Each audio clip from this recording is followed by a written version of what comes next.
Well, Chris Popper joined here by Dr. Marc Gousse in the superintendent's office here at AOS 91. And first of all, I got to ask you, you've got the summer beard. Is this going to continue on during the school year, or is this just a no shave summer?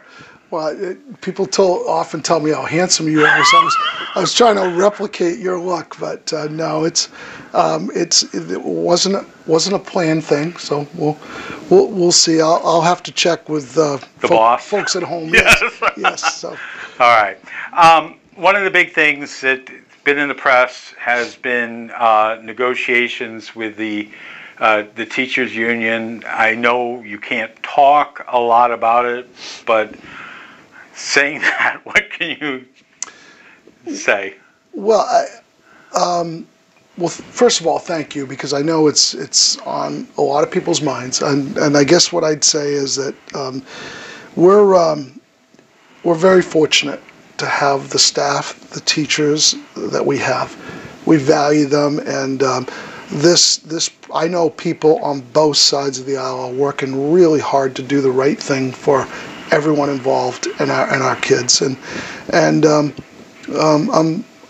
I'm hopeful and optimistic that we'll have closure soon. Okay. I know people are working really hard, and I know, Chris, that sounds like a non-answer, but as the board chair and the board has said, both sides have taken a pledge to the ground rules not to comment on collective bargaining during the process, but I know that's difficult because people want to know, and so what I guess what I would say is that progress is being made.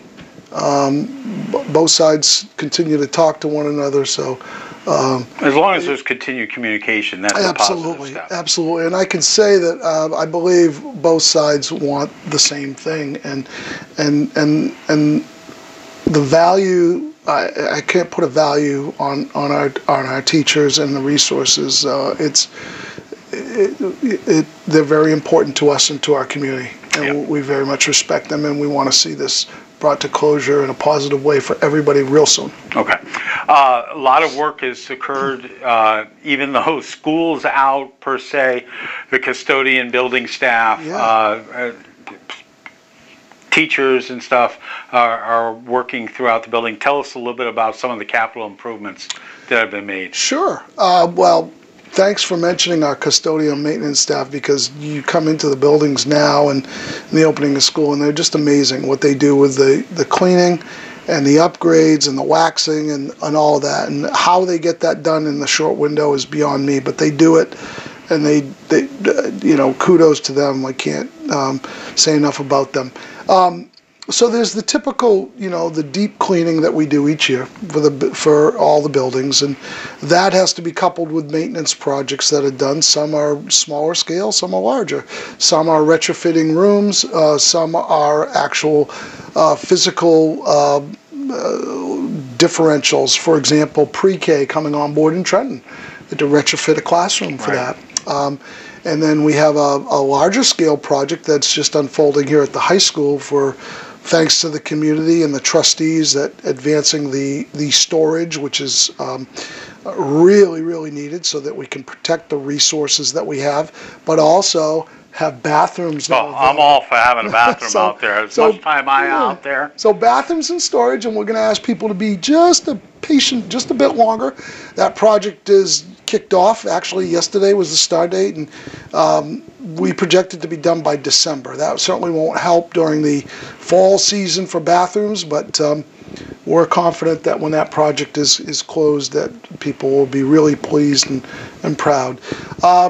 Some of the other things we have going on, and we always have an eye to safety and security. We'll talk a little bit more about that, but certainly paying attention, working with public safety folks, and looking to bring on board some of the improvements that staff and students and community members have asked about. For example, identifying things like shades in various entities, locks, and we're proceeding in that realm carefully for two reasons. One, whatever we do, we want to make sure it has capacity, best practice, and we're consistent across our schools. And secondly, we want to make sure we can take advantage of resources if there are grants or other pieces. Right. But we're not holding on doing what we know is necessary in the immediate time frame. So that's kind of an overview of where we're at in terms of major improvements right now. I know safety and security was a big concern of the community, obviously, towards May and June. That's something that's being evaluated all the time. Absolutely. I guess I would liken it to teaching and learning. It's something that we're constantly looking at, and I don't see, there's not a one-size-fits-all approach or a template that says, here, do this. And we always have to anticipate the unexpected. We always have to plan and prepare for things that we wouldn't normally do. And so that is done by making sure that we have plans, and that we don't put plans on the shelf, that we actually look at them and we exercise them.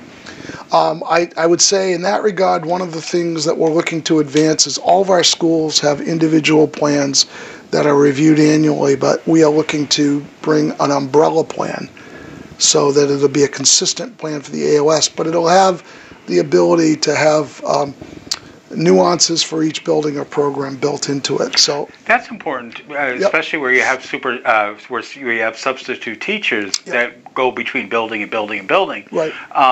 That way, they're up to date as to, God forbid something happens. They know. Right. Listen, as this is the general rule. Right, and that's an important piece. Substitutes, visitors, paraprofessionals, but also best practices. If it's a best practice or something that is good for kids and good in one building, let's replicate right. that. For professional development and continuity of training too, it helps us align our resources. Had a meeting last week with Chief Brown from Southwest and Chief Willis. So we're networking and talking to those folks. I've actually invited them to our opening day so that they can address the staff. So we're certainly or constantly in communication with them.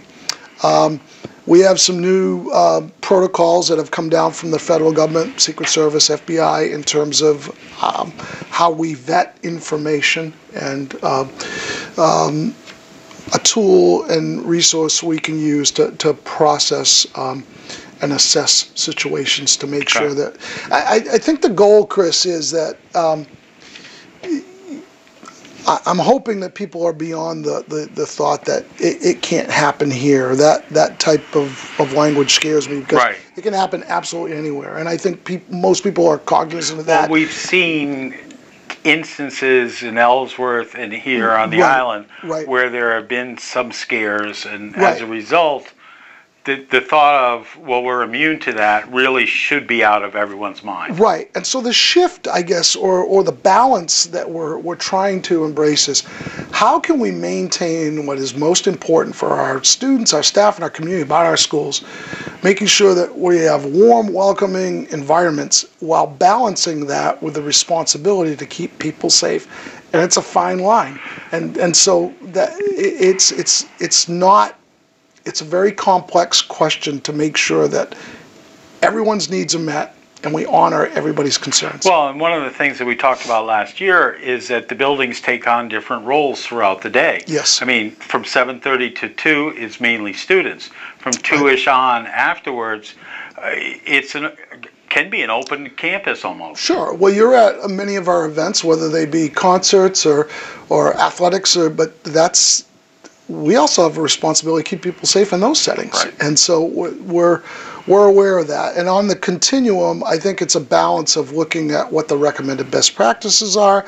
When we have an opportunity to review our facilities or make changes, that we incorporate that.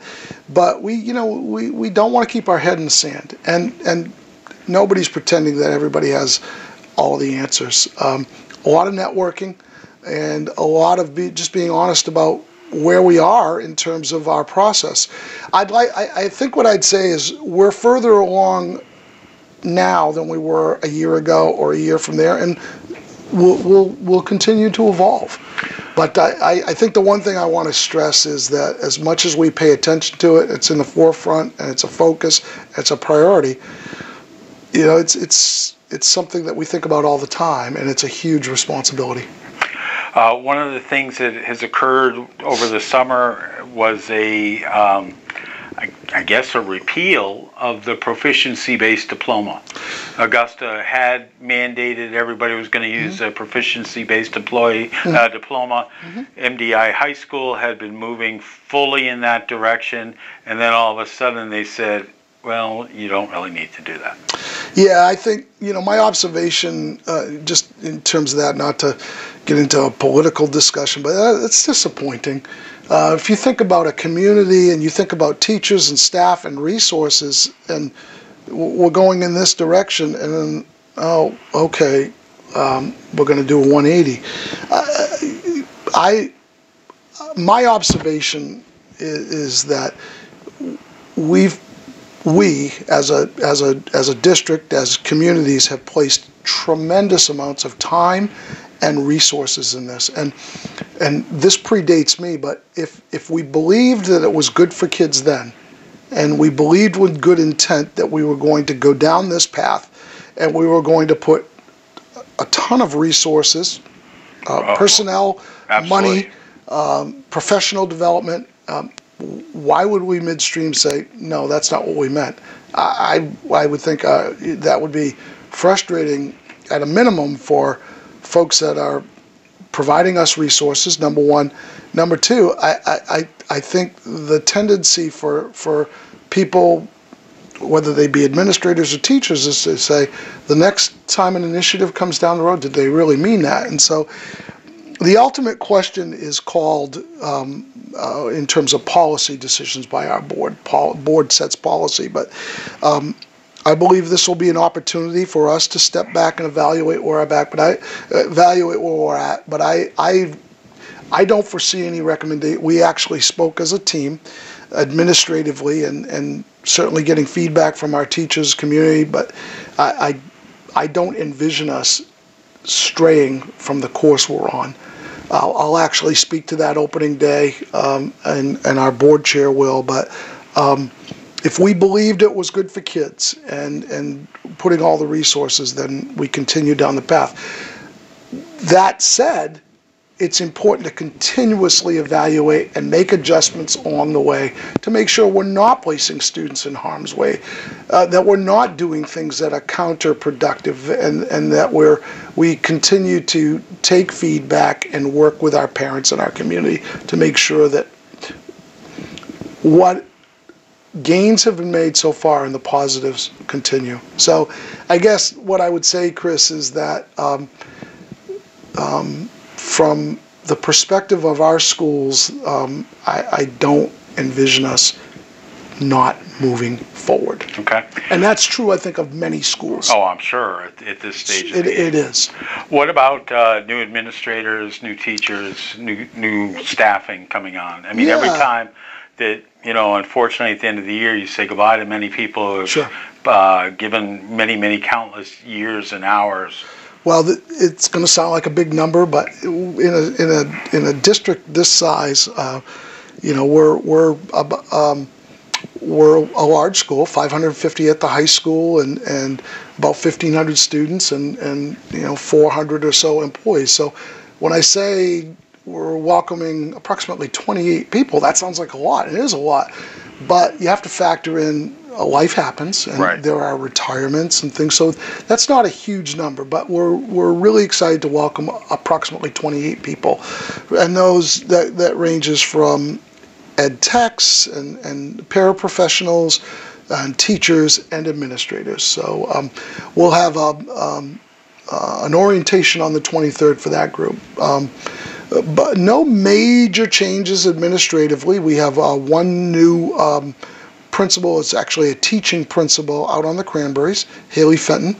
We have a new assistant special services director, Paige Collins, who actually has been a teacher here in the district many years. So those are the two administrative pieces, and certainly we're really blessed that we're able to attract and retain some great teachers and staff. Okay. First day of school is August 30th, 31st? So I have to It changes a No, little. no, I have to break it down because mentally, my mind says August 27th, which is the first day for staff. Okay. And then we have 3 days of professional Yeah. development. So is that 27, So it's the 28, 30th. 29th? Right, the 30th. And Which is a Thursday. glad you asked this because it's a first day for all of our students with the exception of freshmen come early and it's a late arrival for the upperclassmen. Right. But That's at the high school. correct. Okay. Everybody else, 30th, yeah.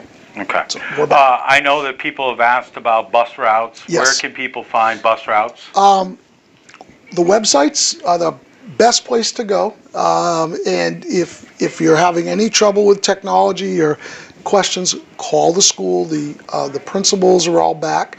The school administrative assistants will be back, and certainly if those two pieces are not working for people, please call the superintendent's office, 207-288-5049, and we can help anybody with any questions they have. Okay, we'll put a link to the AOS 91 website where you can find the bus routes.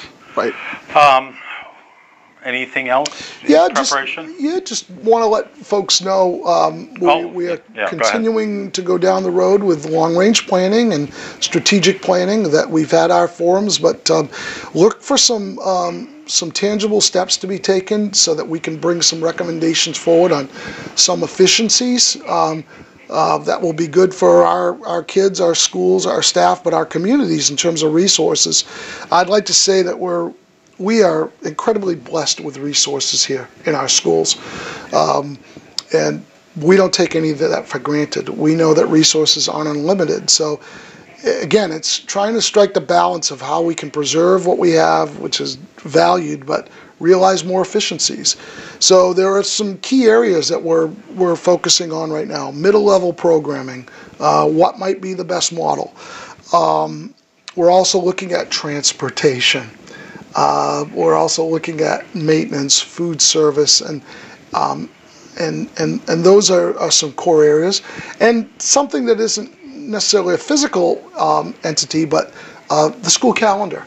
The board has taken great interest in looking at the calendar, and is the calendar that we have, that's basically an agrarian calendar that's been around for a couple hundred years, is that best serving our students and our staff well?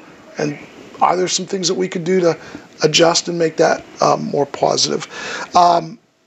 So those are the core areas. And I did want to mention one other area that I think is really exciting for us. We now have student representation on the high school school committee. The board, yeah. And so I think that would be that will definitely be a positive, having student voice there, but something we may want to consider getting their perspective in a future conversation. All right. Well, I know that you're always open to do a video whenever we ask, and Sure. We'll probably continue this. Well, I know we will throughout the school year on a regular basis, having taken the summer off from the videos, but we're now back at it. Yeah. Well, thank you, Chris. And again, I can't say enough good things about our teachers, our staff, our kids. It's actually I don't look forward to summers because I miss them all, and we'll look forward to having them back. One thing I know that you're very open to talking to people. Why don't you give your email out? Sure. And the phone number here to the superintendent's office. If people do have concerns, they should go first through there is a chain of command. They should go through the building principal, Yeah. but then, up to you. Absolutely. And if people are interested in just sitting down, chatting, or see me out and about, I love chatting with them, and I want to hear their perspective. Now you're undercover now, so now that they've seen the beard, so yeah. But the email address is marc.gousse, Gousse, at mdirss.org, and I pride myself on returning all my emails and phone calls. I try to do it within 24 hours, so bear with me on that. The phone number here is 207-288-5049, and they can. And the website is mdirss.org. One thing that I just want to mention, it was kind of exciting. During the graduation, there were, I think, 10 to 12 MDI class of 2018 that went to your alma mater down to Maine Maritime Academy? It was 9. Was it 9? Okay. Not that we're counting, but my God, I'm incredibly. I'm proud of all of our kids, but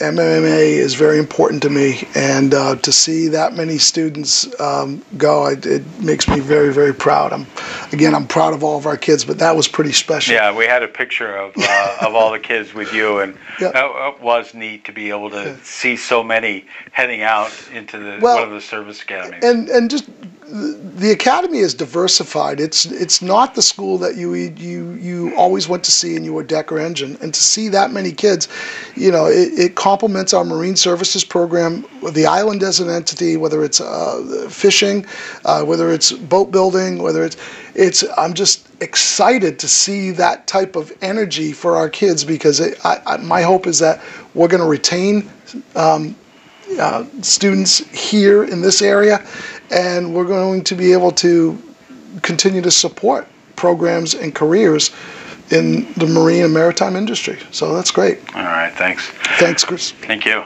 right, thanks for watching. We'll do this again, and check out all the other videos we have on the WDEA YouTube channel.